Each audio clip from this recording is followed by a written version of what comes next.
अस्सलाम वालेकुम।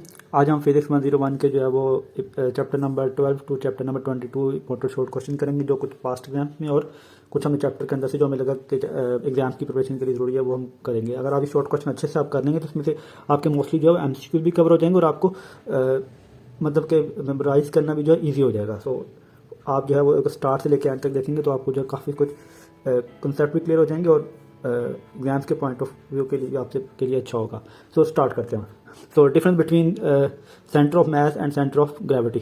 So a point where the entire mass of a body appear to be concentrated, और उसको हम जो सेंटर ऑफ मास कह देंगे, और ये refer to mass of body होता है और जो डिस्क्राइब करता है nature of a body as a whole. और जो सेंटर ऑफ मास और सेंटर ऑफ ग्रेविटी जो होता है वो एक दूसरे को कंसाइड कर देते हैं इन यूनिफॉर्म ग्रेविटेशनल फील्ड। ये एमसीक्यू मैंने बहुत मरतबा देखा है, जो क्वेश्चन में बहुत मरतबा पूछा हुआ है कि जब सेंटर ऑफ मास और सेंटर ऑफ ग्रेविटी कब कंसाइड करते हैं और कब नहीं कंसाइड करते। तो सेंटर ऑफ मास और सेंटर ऑफ ग्रेविटी जो है यूनिफॉर्म मैग्नेटिक फील्ड में कंसाइड करते हैं, लेकिन नॉन यूनिफॉर्म ग्रेविटेशनल फील्ड में ये एक दूसरे को कंसाइड नहीं करते। ठीक है, अब सेंटर ऑफ ग्रेविटी की बात आती है। सो सेंटर ऑफ ग्रेविटी हमारे पास एक फिक्स पॉइंट होता है through which the weight of a body act. मतलब कि सेंटर ऑफ मास जो होता है ये बॉडी के वेट को जो है एक्सप्लेन करता है, और सेंटर ऑफ ग्रेविटी जो है वो बॉडी के वेट को एक्सप्लेन करता है, सेंटर ऑफ मास जो है बॉडी के एज अ मास को उसको एक्सप्लेन करता है। ठीक है, ये मेजर डिफरेंस है। So it refer to weight acting on all the particle of body. और वही चीज़ मैं कह सकता कि सेंटर ऑफ मास और सेंटर ऑफ ग्रेविटी जो ग्रेविटी होता है वो एक दूसरे को कैंसिल आउट नहीं करते, कंसाइड नहीं करते नॉन यूनिफॉर्म मैग्नेटिक फील्ड में, याद रखिएगा। और it describe the stability of a body when supported. और नेक्स्ट हमारे पास है जो कहना rotational and translation motion occur simultaneously. जो रोटेशन और सिमल्टेनियस ट्रांसलेशन मोशन है वो एक टाइम हो सकती है कि नहीं हो सकती। हम कहते हैं ये एक टाइम जो है वो हो सकती है। मिसाल के तौर पर अगर आपका जो कार का जो व्हील होता है वो रोटेट भी करता है और ट्रांसलेट भी करता है, मतलब कार जो है एक उसका व्हील इस तरह रोटेट भी कर रहा है और कार लीनियर मोशन में कंटिन्यू कर रही होती है। सो इस केस में हमारे पास जो है जो इसकी मतलब काइनेटिक एनर्जी भी होती है, पोटेंशियल एनर्जी भी होती है। ठीक है, सो मतलब दोनों एनर्जी होती है, काइनेटिक एंड एंगुलर। सो उन दोनों का सम होगा। Next angular momentum. सो अगर जब कोई बॉडी स्ट्रेट लाइन में मूव करती है तो हम उसको जो है लीनियर मोमेंटम कहते हैं। इस तरह जब कोई बॉडी जो सर्कुलर पाथ में मूव करती है तो उसकी वजह से उसकी जो वेलोसिटी है वो जो चेंजिंग आती है हम उसको जो है वो एंगुलर मोमेंटम कहते हैं। सो it is the quantity of rotation of a body which is product of mass and its moment of inertia and it's angular velocity. So unit हमारे पास का जो है केजी मीटर स्क्वायर पर सेकंड है। इसके formula जो है वो आई ओमेगा, और इसके अलावा ये आर क्रॉस पी भी लिखते हैं इसको, तो और sine R P sine theta. ठीक है, और डायमेंशन भी है इसकी ml/t-1। ये इसके फॉर्मूला मैंने बताया हुआ लेक्चर में, अगर आपको डिटेल चाहिए तो वहाँ से आप देख सकते हैं। तो नेक्स्ट हमारे पास आ जाएगा कि difference between linear and angular momentum. Angular momentum मैंने बता दिया। लीनियर मोमेंटम हमारे पास है जो product of mass and linear velocity known as linear momentum. Formula P=mv unit kg metre per second. ये मैंने यहाँ पे फॉर्मूला और यूनिट इसलिए लिखे हैं, ये अक्सर जो है ना एमसीक्यू में पूछे जाते हैं।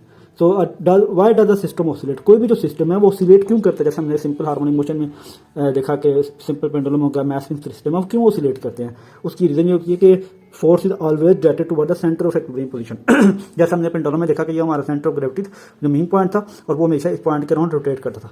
तो उसकी रीजन यह है कि जो रेस्टोरिंग फोर्स की वजह से वो हमेशा उसकी पोजीशन जो है टुवर्ड द सेंटर होती है, इसके मेन पॉइंट पे। इसलिए तो ये हमने रेस्टोरिंग फोर्स की अकॉर्डिंग टू हुक्स लॉ जो F direct equal to X और F equal to minus K X. अब नेक्स्ट हमारे पास है difference between linear and rotational motion. Linear motion वो होती है जब बॉडी स्ट्रेट लाइन में मूव कर रही होती है। ठीक है, और जैसे एफ इक्वल टू एम में इसको इक्वेशन ऑफ मोशन कहते हैं जब बॉडी स्ट्रेट लाइन में मूव कर रही होती है। और ये tau equal to I alpha, ये भी रोटेशनल मोशन को एक्सप्लेन करता है जब one body moving in a specific angle. अब डिफाइंस एसएचएम। एसएचएम मतलब सिंपल हार्मोनिक मोशन। तो वही जो हमने बात करते type of motion in which object perform periodic motion under the influence of restoring force. ठीक है, जो सिंपल हार्मोनिक मोशन, जो सिंपल पेंडुलम की जो मोशन होती है वो सिंपल हार्मोनिक मोशन होती है। इसका फॉर्मूला जो नेगेटिव साइन शो कर रहा है कि ये रिस्टोरिंग फोर्स है। रिस्टोरिंग फोर्स भी है कि मतलब जब आप स्प्रिंग को फोर्स लगाते जाएंगे तो वो क्या होता जाएगा, डिस्प्लेसमेंट बढ़ता जाएगा। जैसे ही छोड़ेंगे वो दोबारा इनिशियल पोजीशन में वापस आ जाएगा। जस्ट इसकी एक्सप्लेनेशन में नहीं जा रहा, बस आप ये लिख लीजिएगा। नेक्स्ट हमारे पास एग्जांपल है सिंपल हार्मोनिक ऑसिलेटर की। तो सिंपल हार्मोनिक ऑसिलेटर की जो हमारे पास दो एग्जांपल है, एक होता है हमारे पास सिंपल पेंडुलम आ जाता है और मैथ टाइप स्प्रिंग। सो नेक्स्ट हमारे पास है what do you mean by the damp oscillation. So damp oscillation में पता है कि ऑसिलेशन जो होता है वो फेड अवे हो जाता है with the passage of time. ये ड्यू टू जो है वो इंटरनल फ्रिक्शन की वजह से होता है और एयर रेजिस्टेंस की वजह से जो है वो होता है। इंटरनल रेजिस्टेंस और एयर रेजिस्टेंस की वजह से होता है बॉडी की, तो उसका जो एम्पलीट्यूड होता है वो डिक्रीज करना शुरू कर देता है डैम्प ऑसिलेशन में। इसकी जो एग्जांपल है सिंपल पेंडुलम में वेट ऑन अ स्प्रिंग, और यो जो हम छोटे से खेलते थे वो भी एग्जांपल है इसकी। Formula of time period and of simple pendulum. So T equal to 2 pi L over G. तो इस फॉर्मूले की वजह से हम सिंपल पेंडुलम का जो टाइम पीरियड फाइंड कर सकते हैं। हम देखते हैं हमारे पास यहाँ पे 2 पाई भी कॉन्स्टेंट है, जी भी कॉन्स्टेंट है। तो टाइम पीरियड किस पे डिपेंड करता है, लेंथ पे डिपेंड करता है। तो अगर आप लेंथ डबल करेंगे तो टाइम पीरियड सिंपल पेंडुलम का डबल हो जाएगा। तो नेक्स्ट हमारे पास है डिफरेंस बिटवीन जो है वो इलास्टिसिटी एंड प्लास्टिसिटी। तो इलास्टिसिटी क्या होती है, the ability of a body to return to its initial point when force is removed. जो जैसे रबर बैंड हो गया। और प्लास्टिसिटी मतलब फोर्स लगाने से आप बॉडी में फोर्स लगाते हैं वो तो स्ट्रेच तो करता है, लेकिन जब आप उसको छोड़ते तो वो दोबारा इनिशियल पोजीशन में नहीं आएगा। तो इसकी एग्जांपल जैसे प्लास्टिक होता है, प्लास्टिक एक बार तो आपने डिफॉर्म कर दिया वो दोबारा अपनी सेम पोजीशन में नहीं आएगा। अब हमने करना है define stress and its types. तो स्ट्रेस हमें पता है कि जो फोर्स हम पर यूनिट एरिया लगाते हैं जिसकी वजह से बॉडी की जो है शेप लेंथ वॉल्यूम चेंज हो जाता है उसको हम स्ट्रेस कह देते हैं। और फॉर्मूला हमारे पास फोर्स ओवर एरिया। और याद रखिएगा न्यूटन जो हमारे पास प्रेशर होता है और जो स्ट्रेस होता है इसके फॉर्मूला भी सेम होता है, इसकी जो है वो यूनिट भी सेम होते हैं। जो मेजर डिफरेंस होता है प्रेशर और स्ट्रेस के दरमियान जो है कि प्रेशर में फोर्स लगाने से बॉडी की जो शेप है वो चेंज नहीं होती, लेकिन स्ट्रेस में फोर्स लगाने से बॉडी की जो शेप है वो चेंज हो जाएगी। ठीक है, तो नेक्स्ट हम मूव करते हैं अब टाइप ऑफ स्ट्रेस की बात आते हैं। इसकी टेंसाइल स्ट्रेस, कंप्रेशनल स्ट्रेस और शीयर स्ट्रेस है। तो टेंसाइल स्ट्रेस क्या होता है, अगर फोर्स लगाने से बॉडी की लेंथ चेंज हो रही है तो वो टेंसाइल स्ट्रेस है। और अगर फोर्स लगाने से बॉडी की जो वो वॉल्यूम चेंज हो रहा है तो हम कहते हैं कि वो कंप्रेशनल स्ट्रेस है। और शीयर स्ट्रेस क्या होती है, अगर फोर्स लगाने से बॉडी की शेप चेंज हो जाए। अब हमने कहना है स्ट्रेन एंड टाइप। स्ट्रेन क्या होता है, ratio change in length original volume and shape area is known as strain, मतलब change in dimension original dimension. So it is मतलब ये रेशियो है ना, तो रेशियो में पता है कि यूनिट नहीं होते, जब भी कोई रेशियो होगी वहाँ यूनिट नहीं होंगे। Types of strain, linear strain, volumetric strain और शीयर स्ट्रेन। वॉल्यूम स्ट्रेन का मतलब ये रेशियो है change in length to original length. ठीक है, तो यूनिट कोई नहीं होगा क्योंकि यहाँ पे ये लेस है, रेशियो है। वॉल्यूम स्ट्रेन क्या होता है, ये change in volume to original volume होता है। सो नेक्स्ट हमारे पास जो है शीयर स्ट्रेन, ये हमारे पास क्या होता है, एंगुलर डिफॉर्मेशन इन रेडियन। जो रेडियन में एंगुलर डिफॉर्मेशन होते हैं उनको जो है वो शीयर स्ट्रेन कह देता है। जैसे यहाँ पे जो एंगल जो है वो चेंज हो रहा है, तो इसीलिए जस्ट अब एक्सप्लेनेशन में नहीं जा रहा। नेक्स्ट हमारे पास है how many modulus of elasticity होती है the ratio of tensile stress, मतलब the ratio of stress to strain, उसको हम कहते हैं इलास्टिसिटी। और यंग मॉडुलस के 3 टाइप्स हैं, यंग मॉडुलस, बल्क मॉडुलस और शीयर मॉडुलस। यंग मॉडुलस क्या होता है, ये रेशियो होती है tensile stress to tensile strain. ठीक है, ये सिग्मा टेंसाइल स्ट्रेस को शो कर रहा है, स्ट्रेन को शो कर रहा है, फॉर्मूला आगे पुट करके इनको सोल्व किया।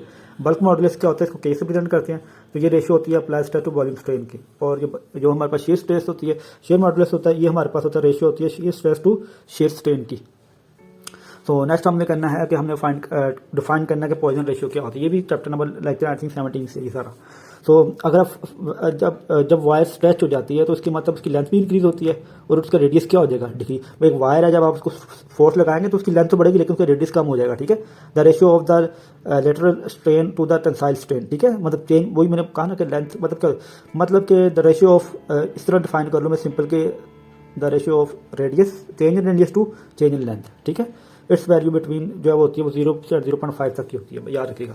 और बर्नौली की हमें क्या इन्फॉर्मेशन देती है, तो ये हम लोग कहते हैं कि आइडियल जो है फ्लूइड के लिए जो सम ऑफ प्रेशर, काइनेटिक एनर्जी और पर यूनिट वॉल्यूम और काइनेटिक एनर्जी पर यूनिट जो है वो पोटेंशियल एनर्जी जो है वो सेम होनी चाहिए। ठीक है, यहाँ पे हमारे पास ये आ जाएगा, pressure, kinetic energy per unit volume, potential energy per unit volume constant होगा। Threshold of hearing, threshold of hearing मतलब कि मिनिमम कितनी एनर्जी की जो वॉइस है, आवाज़ें हैं जिनको हम सुन सकते हैं, तो वो 10⁻⁻12 होती है। ठीक है, तो इसका जो यूनिट होगा मतलब थ्रेशोल्ड जो फ्रिक्वेंसी का जो यूनिट है आवाज़ की, उसको हम करते हैं हमेशा वॉट पर सेंटीमीटर क्यूब में। ठीक है, और इसको आई नोट से जो है रिप्रेजेंट करते हैं, थ्रेशोल्ड ऑफ हेरिंग। तो नेक्स्ट हम जो है वो मूव करते हैं। सो नेक्स्ट हमारे पास है डिफरेंस बताना है लॉन्गिट्यूडनल ट्रांसफर वेव में। सो लॉन्गिट्यूडनल वेव हमारे पास होती हैं कि अगर पार्टिकल मीडियम वाइब्रेट करते हैं सम डायरेक्शन में, मतलब इसमें क्या होता है, जो पार्टिकल मीडियम होता है वो सेम डायरेक्शन में जो वाइब्रेट कर रहे होते हैं। और ये जो होती है पॉसिबल होती है, ऑल काइंड ऑफ मीडियम में पॉसिबल है। और ये कंप्रेशन और रेरफैक्शन होती है इसमें। और इसके अलावा ये इसको हम पोलराइज नहीं कर सकते जो लॉन्गिट्यूडनल वेव होती हैं। और साउंड वेव जो है ना एयर में इसकी एग्जाम्पल है। और अगर हम बात करते हैं ट्रांसफर वेव्स की, तो ट्रांसफर वेव में जो पार्टिकल्स की जो मतलब अगर जो पार्टिकल्स होते हैं मूव करते हैं right angle to the direction, मतलब अगर जो वेव जो है ना वो इस डायरेक्शन में पास कर रही है तो पार्टिकल जो है ना ऊपर नीचे वाइब्रेट करेंगे इसके परपेंडिकुलर। जो ट्रांसफर वेव होते हैं वो नहीं पॉसिबल है सॉलिड में, और एक इसमें क्रस्ट और ट्रफ होते हैं और इसको हम पोलराइज कर सकते हैं। और जो वाइब्रेशन स्ट्रिंग जो इसकी एग्जाम्पल है। सो अगर आप शॉर्ट क्वेश्चन अच्छे से करने के मैं गेन बता रहा हूँ आपके काफ़ी हद तक एमसीक्यू भी जो है वो कवर हो जाएंगे। सो नेक्स्ट जो है मूव करते हैं। सो define spherical wave and it's, मतलब इसका एम्पलीट्यूड कैसे वेरी करता है ये हमने बताना है।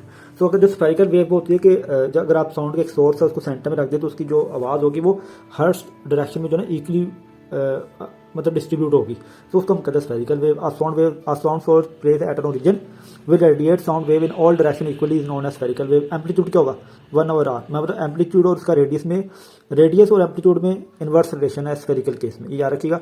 और अगर इसी पावर की बात करें तो पावर जो है रेडियस के स्क्वायर के इक्वल हो जाती है, इन्वर्स हो जाती है। मतलब अगर आप रेडियस बहुत ज़्यादा बड़ा होता जाएगा तो पावर उतनी कम हो जाएगी, अगर रेडियस छोटा तो पावर ज़्यादा होगी, मतलब स्क्वायर की। नेक्स्ट हमारे पास है why wave transfer only energy but not matter. हमने जैसे हमने पढ़ा जो वेव्स होती हैं वो हमेशा जो है एनर्जी ट्रांसफर करती हैं, मैटर को नहीं ट्रांसफर करती। मतलब वो जिस चीज़ अगर अगर एक फॉर एग्जांपल आपने स्ट्रिंग पकड़ी हुई है, वो धागा है, तो उसको ये नहीं होगा कि वो आप खींचेंगे दूसरी तरफ से आपको जो है प्रेशर फील होगा। ये नहीं कि वो ये वाला पार्टिकल यहाँ चला गया उठ के, नहीं, पार्टिकल सिर्फ अपनी जगह पे वाइब्रेट कर रहे होते हैं लेकिन वो एनर्जी ट्रांसफर करते हैं। मिसाल के तौर पर आपने जो इस तरह जो है वो ब्रिक्स रखी हुई, ईंटें रखी हो, आप एक ईंट को हटाए तो देखिए थोड़ी बहुत सारी ईंटें जो गिर जाती हैं। तो same as it is here. So next हमारे पास है कि what is relation between intensity and amplitude of wave. जो वेव के जो है वो मतलब बताना है कि हमें इंटेंसिटी और एम्पलीट्यूड में क्या रिलेशन है वेव्स के। तो हम बताएं कि जो इंटेंसिटी और एम्पलीट्यूड होता है वेव्स का वो डायरेक्टली प्रोपोर्शनल होता है। मतलब आप जितना ज़्यादा एम्पलीट्यूड का ज़्यादा होगा उतनी ही ज़्यादा इंटेंसिटी होगी। स्क्वायर का मतलब यह कि एम्पलीट्यूड अगर डबल होगा फिर जाके वो इंटेंसिटी के इक्वल होगा। ये नहीं कि इंटेंसिटी एंड एम्पलीट्यूड डायरेक्ट नहीं, आपने कहना इंटेंसिटी जो है वो डायरेक्टली प्रोपोर्शनल है स्क्वायर ऑफ एम्पलीट्यूड।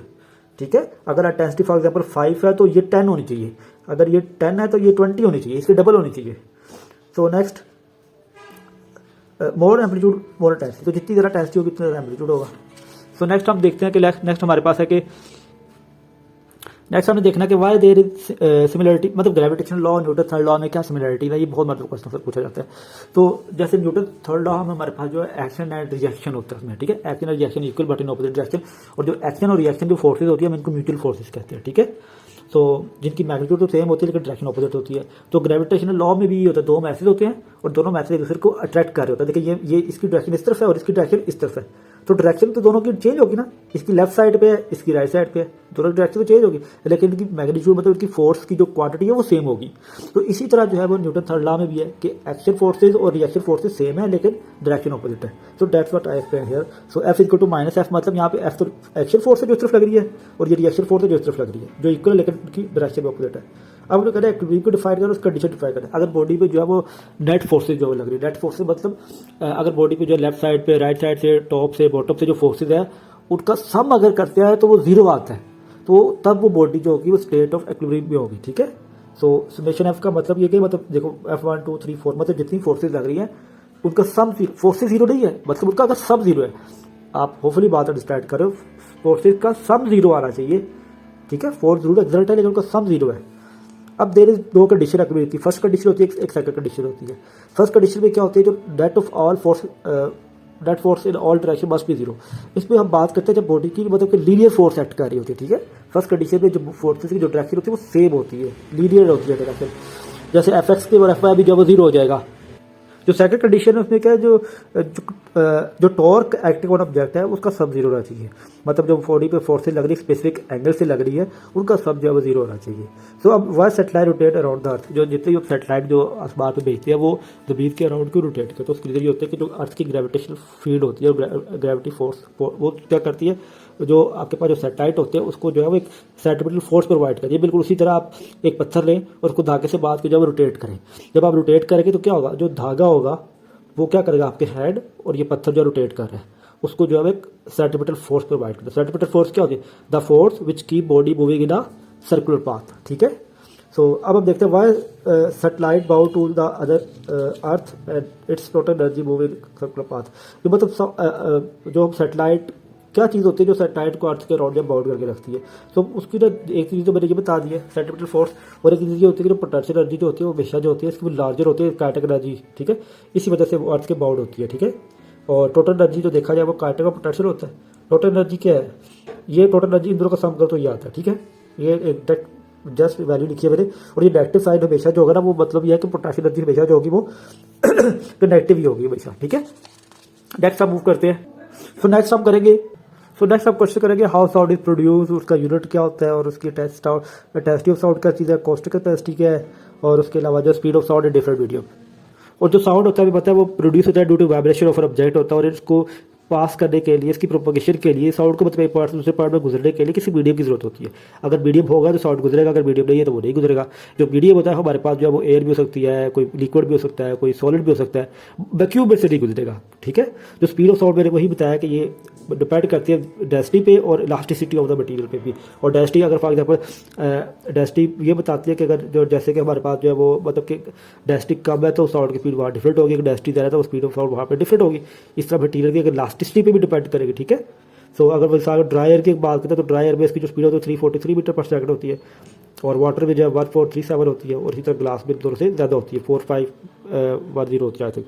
और यूनिट अगर देखा जाए तो यूनिट ऑफ साउंड जो होता है हमारे पास वो बेल होता है, ठीक है, अलेक्जेंडर बेल के नाम पे रखा गया, और डेसिबल होता है, और जो कि साउंड को बजर साउंड की मतलब अगर साउंड की लाउडेस्ट बजर करनी तो उसके लिए बेल यूज़ करेंगे या डेसिबल यूज़ करेंगे, ठीक है। और इंटेंसिटी ऑफ साउंड क्या होती है, मतलब पावर और energy carried by sound wave per unit area. तो एनर्जी मतलब जो हमारे पास जो साउंड वेव होते हैं तो पर यूनिट एरिया जितनी वो एनर्जी कैरी करती है उसको हम जो है वो इंटेंसिटी साउंड करेंगे, तो इसको मेजर करते हैं वॉट पर यूनिट एरिया, मतलब W/m², ठीक है। और रिलेटिव इंटेंसिटी और कॉस्टिक इंटेंसिटी और साउंड इंटेंसिटी एक ही चीज़ है। सो इसका फॉर्मूला कैसे, इसका रिलेटिव इंटेंसिटी का I = log 10 I/I0 dB, ठीक है। तो इसको ऐसे पढ़ते हैं लॉगरिथम बेस 10 I/I0। तो ये I0 हमारे पास जो हम जो मतलब मिनिमम फ्रिक्वेंसी की एनर्जी की जो वेव होती है जिसको आप सुन सकते हैं, जो कि 10⁻⁻12 वाट पर मीटर स्क्वायर थी। और ये डेसिबल का बताया हुआ है, तो जैसे स्ट्रीट अगर मैं ट्रैफिक लिए तो वहाँ डेसिबल होगा तो 30, जहाँ पे प्रेशर हो उसकी 90, और हम मैक्सिमम 120 हर्ट्ज तक जो है वो उससे कम सोच सकते हैं। 120 हर्ट्ज से हमारे कार डैमेज होना शुरू हो जाएगा, ठीक है। और नेक्स्ट हमारे पास जो लास्ट है वो हमारे पास है कि डिफरेंस बता रहा है ग्रेविटेशनल एंड कूलम्ब्स लॉ में क्या डिफरेंस है। तो जो हमारे पास जो ग्रेविटेशनल लॉज होता है ना, ये मतलब कि एक्सप्लेन करते हैं एक मैक्रो ऑब्जेक्ट पे। मैक्रो ऑब्जेक्ट क्या होता है, जैसे कि हमारे पास अर्थ है, सन है, इनकी जो मोशन होगी उसको एक्सप्लेन करेगा, ठीक है, जितने बड़े बड़े जो मैसेज होते हैं। और इसके अकॉर्डिंग क्या है, मतलब फोर्स ऑफ अट्रैक्शन जो होगी will be directly proportional to product of masses और उनके स्क्वायर के इन्वर्सली प्रोपोर्शनल होगी। मतलब जितना दो मैसेज के दरमियान जितने दो मैसेज बड़े हो गए तो वहाँ पर फोर्स ऑफ अट्रैक्शन ज़्यादा होगी, और जितना आप उसका डिस्टेंस का मतलब ये R डिस्टेंस है तो ये R2 है, तो जितना उनमें डिस्टेंस बढ़ाते जाएंगे तो फोर्स ये कम होती जाएगी, ठीक है। तो ये मैक्रो ऑब्जेक्ट के लिए होती है। और कूलम्ब्स लॉ क्या होता है, ये कूलम्ब्स लॉ क्या करता है, ये माइक्रो ऑब्जेक्ट के लिए जो छोटे से पार्टिकल जो होते हैं जैसे इलेक्ट्रॉन्स के दरमियान जो फोर्स ऑफ अट्रैक्शन होती है उसको एक्सप्लेन करता है। तो मैकेनिज्म सेम है, दो चार्जेस के फोर्स ऑफ अट्रैक्शन जो कि दो चार्जेस की डायरेक्टली होगी, और उनके जो है ना वो स्क्वायर जब ऐसे का डिस्टेंस बढ़ाती जाएगी तो वो कम होती जाएगी, ठीक है।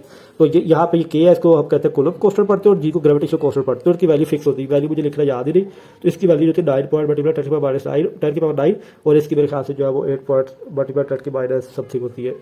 और इट्स वैल्यू और माइक्रो पार्टिकल की है। और नेक्स्ट हमारे पास है जो डिफरेंस बता रहा है वो ग्रेविटेशनल और कूलम्ब फोर्स में क्या डिफरेंट है, ठीक है। तो वही चीज़ है, जो ग्रेविटेशनल फोर्स होती है वो एग्जिस्ट होती है बिटवीन लार्ज मैसेज के दरमियान, और जो कूलम्ब फोर्स होती है वो मतलब कि चार्ज पार्टिकल के दरमियान जो वो एग्जिस्ट करती है। सो आपने जो है वो क्वेश्चन यहाँ पे एक और टाइप्स ऑफ एक्टिविटी जो है वो भी कर लीजिएगा। So good luck for your exam.